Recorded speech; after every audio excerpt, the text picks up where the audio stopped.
পদত্যাগ করতে 5 আগস্ট শেখ হাসিনার পা ধরেছিলেন শেখ রেহানা, চিফ প্রসিকিউটর। পদত্যাগ করতে 5 আগস্ট গণভবনে শেখ হাসিনার পা ধরেছিলেন শেখ রেহানা। রোববার আন্তর্জাতিক অপরাধ ট্রাইব্যুনালে এক তদন্ত প্রতিবেদনে এ তথ্য তুলে ধরলেন চিফ প্রসিকিউটর তাজুল ইসলাম। ট্রাইব্যুনালের বিচারকদের সামনে লিখিতভাবে এ তথ্য পড়ে শোনান তিনি। চিফ প্রসিকিউটর বলেন, শেষ সময় অতিরিক্ত বল প্রয়োগ এবং আরও রক্তপাতের মাধ্যমে ক্ষমতা ধরে রাখতে চেয়েছিলেন শেখ হাসিনা। দেশ ছাড়ার আগে 4 আগস্ট সোমবার সকাল 10:30 থেকে প্রায় 1 ঘন্টা রাষ্ট্রীয় বিভিন্ন বাহিনীর শীর্ষ কর্মকর্তাদের চাপ দিয়েছিলেন তিনি। তবে পরিস্থিতি যে একেবারে নিয়ন্ত্রণের বাইরে সেটা তিনি কিছুতেই মানতে চাচ্ছিলেন না। পরে পরিবারের সদস্যরা সহ বোঝানোর পর পদত্যাগে রাজি হন তিনি। এরপর দ্রুততম সময়ে পদত্যাগ করে সামরিক হেলিকপ্টারে করে গোপনে বোন শেখ রেহানাকে সঙ্গে নিয়ে দেশ ছাড়েন শেখ হাসিনা। দলীয় অস্ত্রধারী কর্মীদের নামিয়ে 3 আগস্ট দিনভর সারা দেশে ব্যাপক সংঘাত ও প্রাণহানি ঘটানোর পরও ছাত্র জনতার আন্দোলন সামাল দিতে পারেননি শেখ হাসিনা। যদিও পরিস্থিতি উপলব্ধি করতে পেরে 3 আগস্ট রাতেই শেখ হাসিনাকে তার একজন উপদেষ্টা সহ কয়েকজন নেতা বোঝানোর চেষ্টা করেন। তারা সেনাবাহিনীর কাছে ক্ষমতা হস্তান্তরের পরামর্শ দেন বলে জানা গেছে।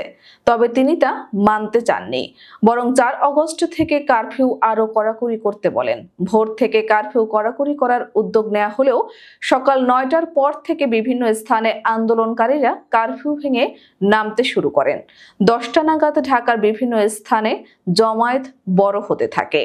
এ সময় চিফ প্রসিকিউটর ট্রাইব্যুনালকে বলেন, ওবায়দুল কাদের, সালমান এফ রহমান, আনিসুল হক, আসাদুজ্জামান খান কামাল তাকে পদত্যাগ করতে না করেছিলেন।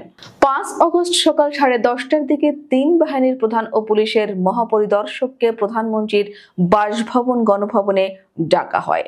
নিরাপত্তা বাহিনী কেন পরিস্থিতি সামাল দিতে পারছে না সেটার জন্য ক্ষোভ প্রকাশ করেন।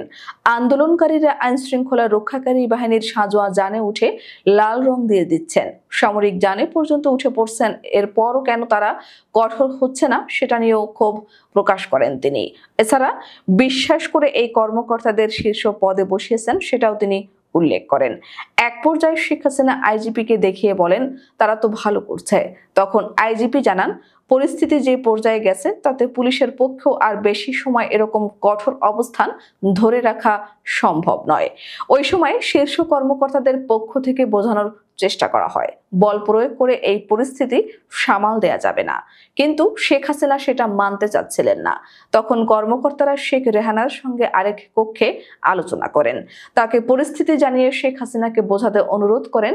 শেখ রেহানা এরপর বড় বোন শেখ হাসিনার সঙ্গে আলোচনা করেন। পা জড়িয়ে ধরে শেখ হাসিনাকে পদত্যাগ করতে বলেন তিনি, কিন্তু তিনি ক্ষমতা ধরে রাখতে অনড় থাকেন। এক পর্যায়ে বিদেশে থাকা সজীব অজেদ জয়ের সঙ্গেও ফোনে কথা বলেন একজন শীর্ষ কর্মকর্তা। এরপর জয় তার মায়ের সঙ্গে কথা বলেন, রাজি হয়ে যান পদত্যাগে।